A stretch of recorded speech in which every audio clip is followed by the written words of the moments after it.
À primeira impressão, ele acreditava que se tratava de um helicóptero que estava prestes a bater. Só que na realidade o que ele avistou foi um objeto em formato de disco. Olá, assustados, meu nome é Bruno, sejam bem-vindos a mais um Histórias para Contar. Ou Ney Diniz, casos ufológicos.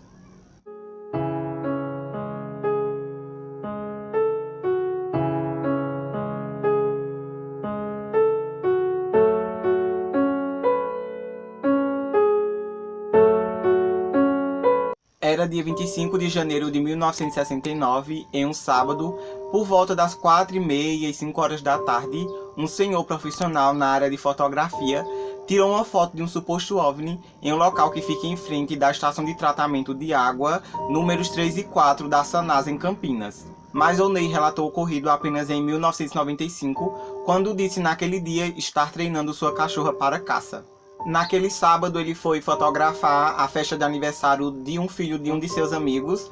Por volta das 4 horas da tarde ele saiu da festa e guardou a máquina fotográfica no porta-luvas do carro. Então ele passou em casa, pegou a cachorra Tolly e foi para a estrada de Souzas, onde na época estavam abrindo a estrada da rodovia Dom Pedro I. Ele começou a treiná-la com uma bolinha de tênis em um lugar onde ele havia amarrado várias penas de codorna. Como de costume, subiu em um barranco para jogar a bolinha para Tolly. Era uma tarde bonita, em um terreno limpo, onde ele não sabia se ventava muito e se naquele dia o céu estava com poucas nuvens. Ele ficou ali por alguns minutos brincando com a cachorra, até que ouviu um barulho parecido com um som daqueles elevadores de postos de gasolinas, aqueles que levantam os carros. Só que o som que ele escutou era de quando aquele objeto, aquele macaco, eu acho que se chama assim, quando ele está baixando o carro. O som foi forte, chamando sua atenção. De onde ele estava, olhou para baixo, na direção do som, e um objeto vinha em sentido a Jundiaí. Esse objeto estava mais baixo de onde ele se encontrava.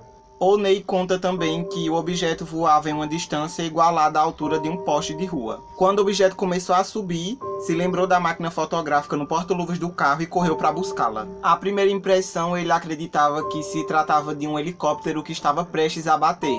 Só que na realidade o que ele avistou foi um objeto em formato de disco. A cor do OVNI era prata brilhante e ele não viu nenhuma luz ao redor do objeto. Sua maior preocupação foi com o foco da máquina fotográfica. Ele puxou ela do carro, mas quando conseguiu pegar a máquina, o disco voador já estava na altura maior. Ainda deu para tirar 3 fotos do UFO, que variava de altura enquanto batia as fotos. Enquanto observava, o disco manteve a mesma velocidade, mas em alturas diferentes.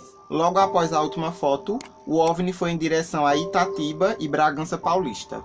Depois do avistamento, Ney foi ao jornal Correio Popular, onde na época trabalhava com a Autorama. As chapas foram reveladas em jornal, onde ele secou rapidamente, mas elas não foram feitas logo em papéis. Então o pessoal do jornal fez uma rápida entrevista com ele. Ele contou que no meio daquela semana estava em Campinas, descendo a pé na rua César Birrembete, próximo à rua Lusitana. Naquela rua, em uma perua Chevrolet, estavam parados um carro do 4º Comando Aéreo com 2 pessoas dentro com uniformes da aeronáutica. Uma pessoa estava na calçada e quando ele passou ao lado do carro, essa pessoa se identificou como um tenente ou algo do tipo. Em seguida, ele perguntou se ele era o senhor Ney Diniz, que tinha fotografado um disco voador, e ele respondeu que sim. Ele convidou o Ney para ir no 4º Comando Aéreo na cidade de São Paulo naquele mesmo dia.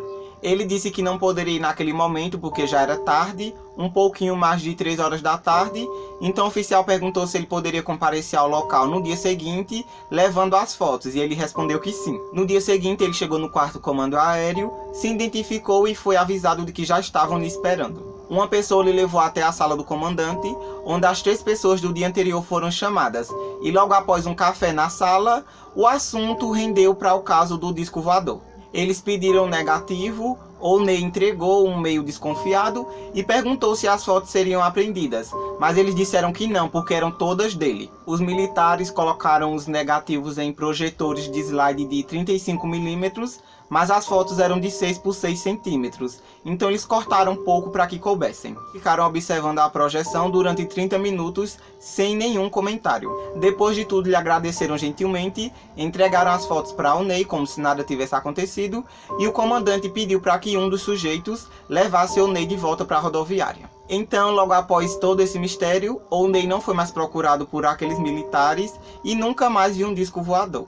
Naquela época, os militares devolveram as fotos ao Ney sem fazer cópias ou então perguntas. E os originais, como eu tinha dito, foram revelados em 1969 pelo jornal Correio Popular. Eu não sei onde andam essas fotos originais, porque na época ficou com o Ney, que já faleceu, então possivelmente elas estão com seus familiares. O que vocês acharam de todo esse caso? Bem misterioso, não? O que vocês fariam se vocês estivessem em um campo limpo, brincando com seu cachorrinho, e de repente viesse aquela bola, aquele disco em sua direção? Eu mesmo particularmente sairia correndo. Então pessoal, esse foi o vídeo, espero que vocês tenham gostado. Se você gostou e é novo por aqui, deixa seu like, se inscreve no canal, tá bom? E me sigam nas redes sociais. Comenta o que você achou do vídeo e compartilha com seus amigos. A gente se vê no próximo Histórias para Contar. Tchau!